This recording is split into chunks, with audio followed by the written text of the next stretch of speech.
Welcome to Ollie's Menagerie. Is that how you say the word? Today I am joined by Flo, my beautiful beta dragon, but the video actually isn't going to be about beta dragons. So today's video I'm going to be talking about feeder insects and which are best, which are not so good, showing you them, just talking about which is best. So first of all, every animal's different. And I have, none of my animals pretty much will eat everything. They're all, they have their favorites, they have their least favorites. So just because, a feeder is the healthiest for them doesn't mean that you will get all your animals onto them and having them as a staple. Sorry, Flo. So yeah, that's the first thing. And secondly, I don't have every feeder insect available. Hornworms, for example, I know in the US and some other countries they are quite highly used and they're really pretty. But in the UK they're not available. So I haven't done too much research into why they're not available and stuff. But you don't get hornworms in the UK to feed. What you do get in the UK that isn't really a thing in the US, I believe, is locusts, which is a lot of people's staple over here in the UK. Like at work, where I work at the reptile rescue, locusts are pretty much all they feed. And I am a huge advocate for a varied diet for any reptile. So part of me doesn't, believe in just shoving locusts in just because they're the easiest to get. I think as long as your reptile will eat, all of them, you should give them a varied diet. Give them different insects to try, different ones on each day. Yeah, they need a varied diet to thrive is what I'm saying. The point I was making is we will get into which insects are best as staples and which are best as an occasional treat, etc. But locusts are a very common staple in the UK. So let's go on with our first insect feeder. I just wanted to add that all insects should be live when you feed. So if that puts you off about getting a reptile, you shouldn't get a reptile or amphibian, just categorizing them into reptiles. So once an animal or an insect has been dead and, for more than like a few minutes, they lose their nutrients. It's like feeding a shell to your animal. So that there's no point. So obviously keep them alive. Make sure they are alive when you feed them. I mean, obviously, if you accidentally squish a locust, yeah, and you can still feed it as long as your animal will have interest in it, because a lot of them only like them when they're moving.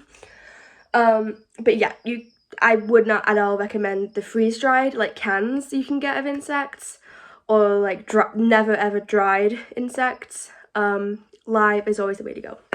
So the first feeder I'm going to be talking about is crickets. So universally, crickets are a very common staple feeder.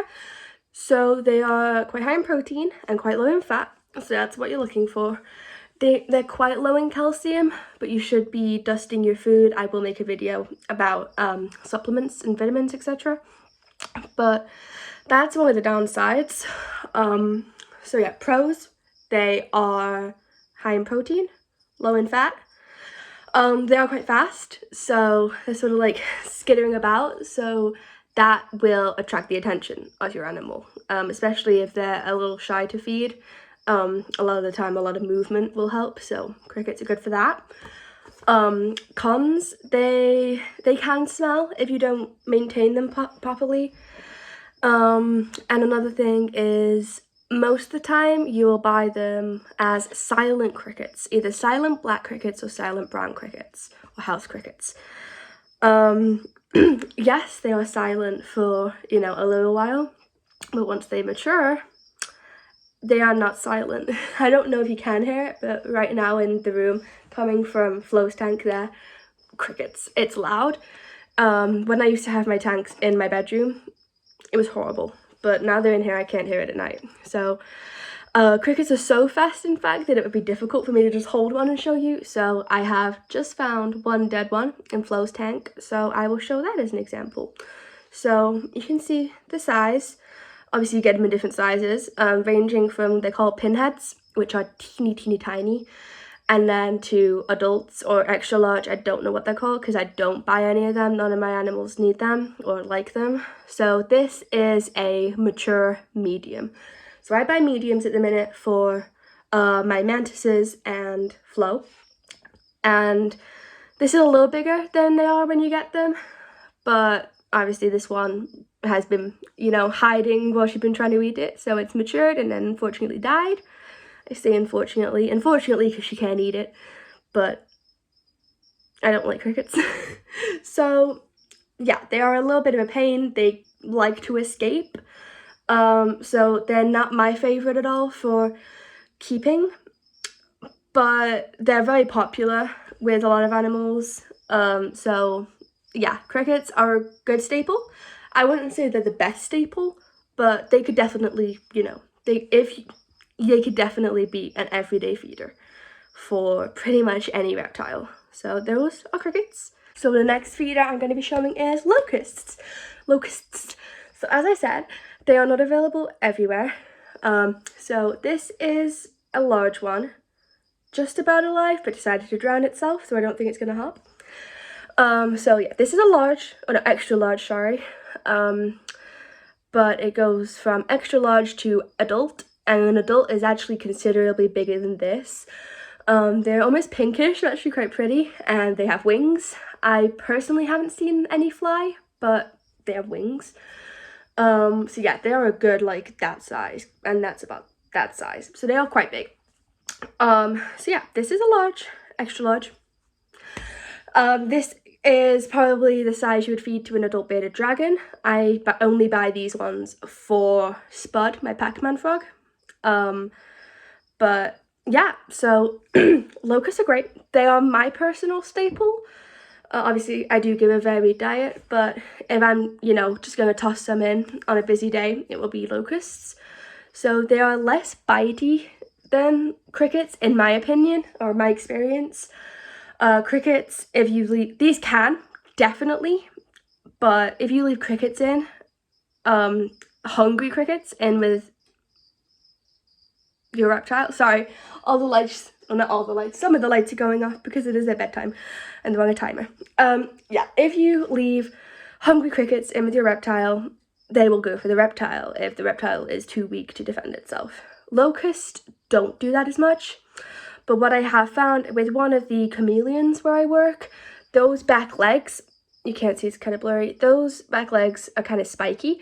So if, you know, it goes in head first and it chomping at it, then these back legs can kick their eyes, and that is not good. So for the animals that sort of chomp on them with a bigger locust, I wouldn't worry about any smaller than this size. You would want to take the leg off. It's really not hard. It's kind of gross though. Sorry, all my lights going off. So yeah, that's locusts, and their nutritional value, I believe it is around the same as crickets, but there isn't as much information online because a lot of the big sort of reptile informative websites are American, and you don't really have these over there that much. I don't know whether they're fully illegal or if they're just uncommon. I need to research. But yeah, so locusts are a great staple. Yeah, that's what I use, and as I was saying earlier, at work, this is like all they use. They give crickets occasionally to the animals that don't enjoy locusts, but if I was the owner of the place who gets the final say, I unfortunately do not, then I would give them more variety, of course. But I understand that when feeding so many animals in a big sanctuary that's open to the public, I know that, you know, buying all these different insects isn't as cost effective as, you know, just getting leftover locusts from the local pet shop, which is what they do. Next, I'm going to be talking about silkworms. So these are the caterpillars for a silk moth. Is that what they're called? Yeah, silk moth. And I actually think they're really cute. They have little faces. I like them. So silkworms, they have great nutritional value. They are high in protein, low in fat, but very high in moisture, which doesn't make them a great staple. And they're also, in the UK at least, they're not as common. So, and I find as well when you get a box unless you buy them in bulk. There's not many in there, so I personally wouldn't use them as a staple for those reasons beside the nutritional value. But they are very good for not dehydrating, for rehydrating a sick animal or something, because they are just so full of moisture. And my bearded dragon, she's finally big enough to eat these, because these are large ones. I can only ever find them in small, which is really small, or large, which is pretty large. No in between. So she's finally big enough to eat sort of the small ones out of a pack of large. And I would say that my White's tree frogs probably would as well, but they haven't yet. My Pac-Man frogs definitely would, but they haven't gone for them. So it's a little hit and miss in terms of how popular they are with my reptiles. But yeah, so pros, great nutritional value. Cons, not an ideal staple. And also another thing is, if you are going to keep them, they need something called silkworm chow. They can't just have leftover veg or, you know, the generic packs of like bug rub you get.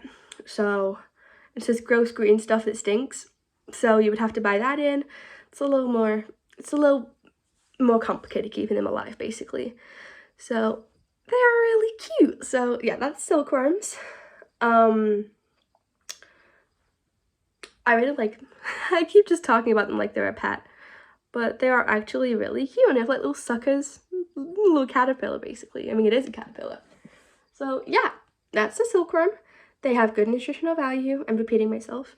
They have good nutritional value, but more as, you know, part of a food rotation rather than a staple you feed every day. So next we're going to be talking about Morio worms, called in other places superworms. So I'm not going to be holding these in my bare hands because they do have teeth. And if you hold them with tweezers, sometimes you can hear them biting the tweezers. So they twist and twist and twist when you get them out. So this is a Morio worm. I believe they're just sort of big mealworms. So they're pretty good.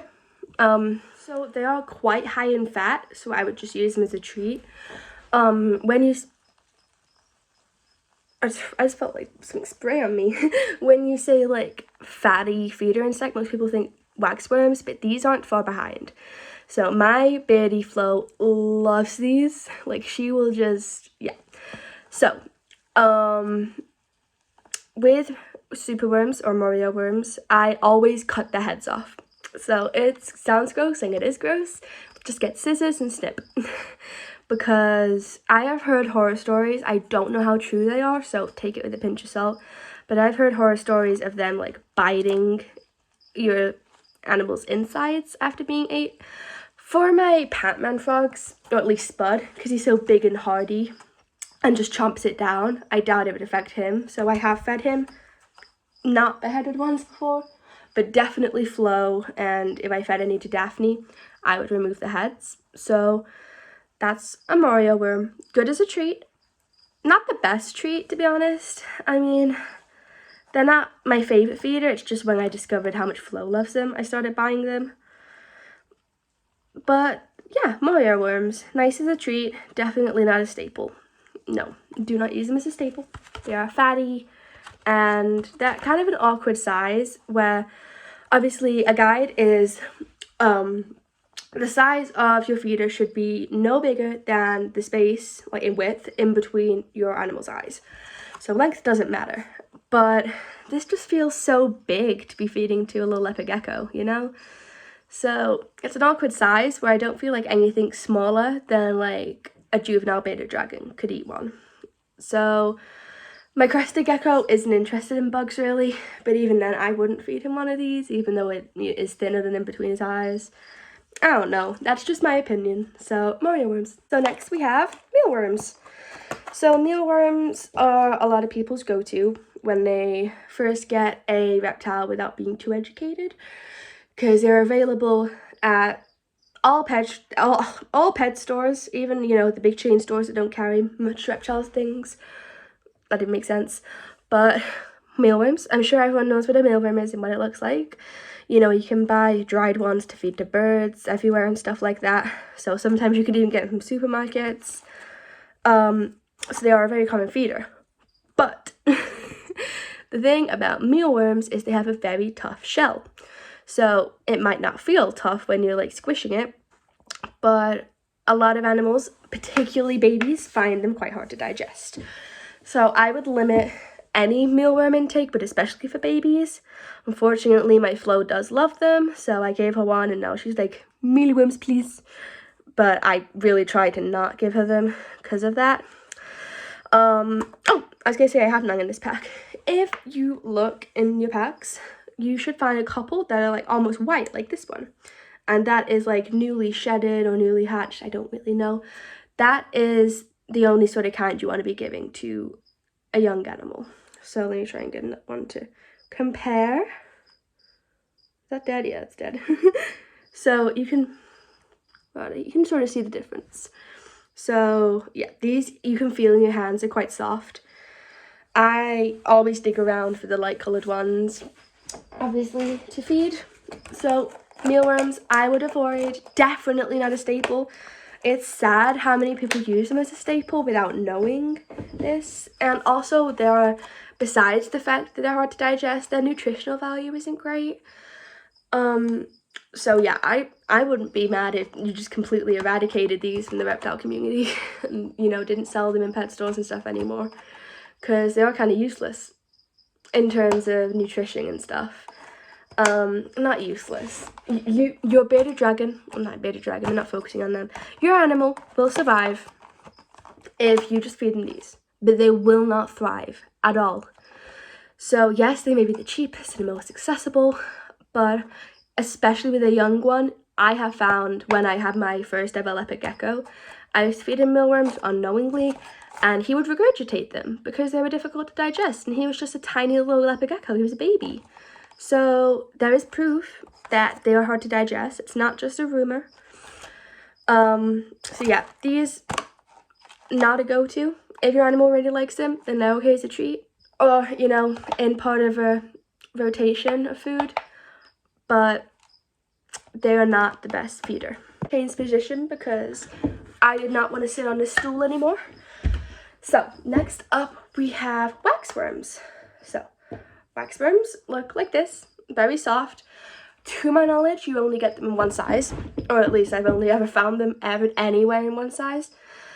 So yeah, this is like a nice healthy fresh waxworm, and then this is a really new pot, so I can't find any like when they go into the pupa stage, but they hatch into moths pretty quick, and the moths actually, most of my animals love the moths.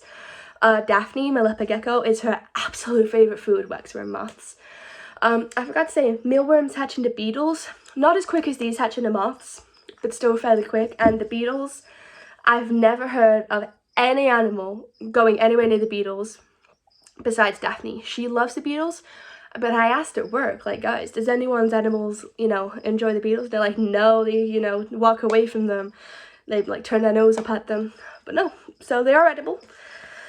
So yeah, once you see some beetles, don't just chuck the pack away unless you know your animals don't like them. So yeah, waxworms, getting sidetracked. They are extremely high in fat, so not a staple ever. They are the perfect treat if you are trying to tame your animal. Then a lot of them will come to you if you're holding a waxworm. Then, you know, they love them. And basically, yeah, so high in fat, and unfortunately there is, I believe it is with other animals too, but especially in leopard geckos, there's actually a thing called waxworm addiction, which is not just, you know, a made-up term. It is when you know, they get a taste for waxworms and they refuse to eat anything else, sometimes to the point of starvation. And that's horrible because they are so full of fat, your animal will immediately gain weight after having a couple of these.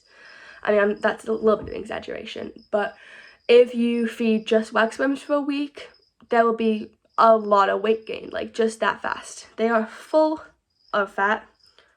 Like, it's just a little worm that's made of fat, basically.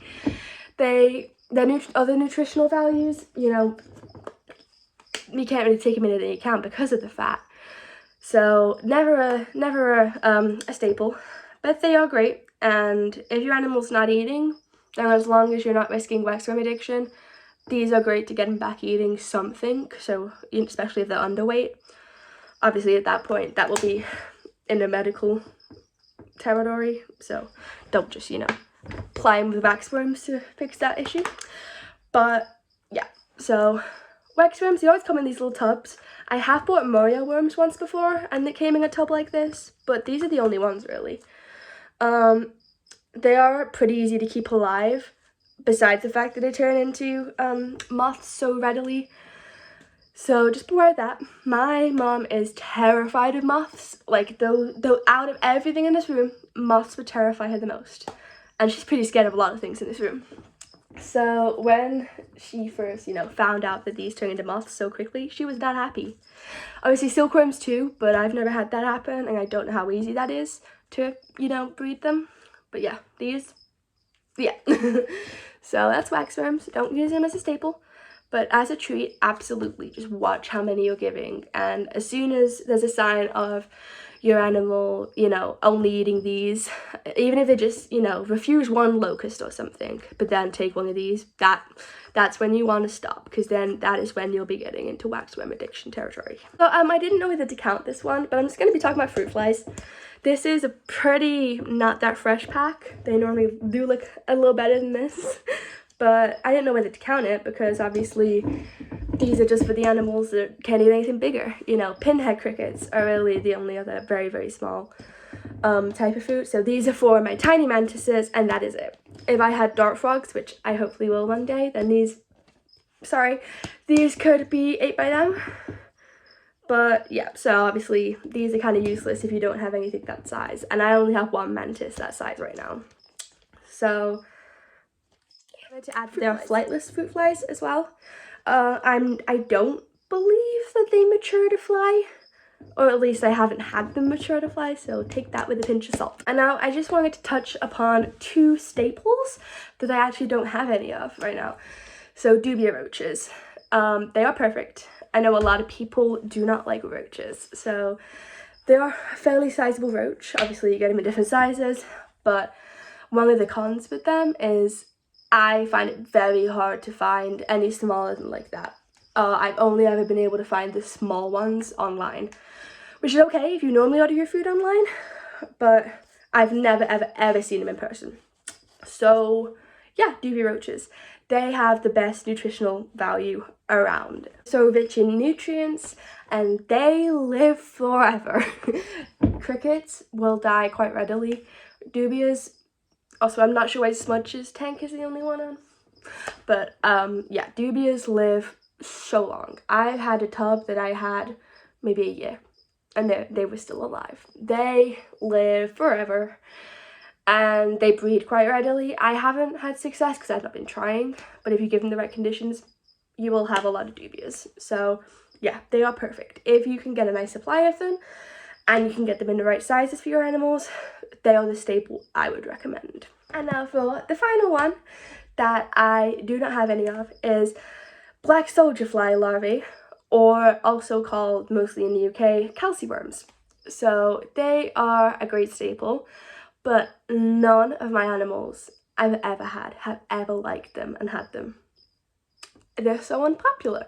I haven't tried them since I've had flow in my tree frogs, so maybe I should. But you can get teeny tiny ones, basically the same size as fruit flies, which I bought by accident once. But other than that, they're around waxworm size, and I believe that's the biggest. So yeah, obviously, calcium. I don't know whether, you know, this is just a rumor, but a lot of people say that you don't have to give vitamins and stuff with calciworms, or at least don't have to give calcium, because they're just so calcium rich. So nutritional value is amazing. If your animals will eat them, they're a perfect staple as well. So I know a lot of people prefer worms to sort of the fast and the hoppy things. So I would say if you don't want dubias and you don't want crickets as a staple, then, or locusts, then calciworms would be a great staple if they will eat them. So yeah, so I didn't touch upon hornworms because I have no experience with them because we can't have them here. I was going to touch upon Pachnota grubs, also called fruit beetle grubs. But I don't use them as feeders anymore because I'm actually breeding some beetles out of them. So I didn't want, and also they bite worse than Morio worms, a lot worse. So I have had one animal eat one once. Spud ate one once when he was just really hungry after burying himself for a while. Besides that, none of them have ever had him. So I'm just breeding them, and I'm really liking it because some beetles are really cute. So you can get them. They're quite hefty as well and fat, but they're an option too. I don't know too much about their nutritional value, so I didn't touch upon them, but they're an option. I'm getting leg cramp, so I just wanted to say thank you so much for watching. This isn't as an exciting video, not that any of mine are, because obviously no animals really besides Flo at the beginning. But it's more an informative video, and you need to know this stuff if you're gonna get, you know, your first reptile, or if you already have loads of reptiles and you just wanted to check upon your knowledge. Then yeah, obviously do your own research. Don't just think, oh, she said dubias are great, so I'm gonna feed dubias. Do your own research. I'm just compiling information and telling you from my experience. So thank you so much for watching, and I hope maybe this enlightened you on what insects to use. And yeah, thank you so much. Bye.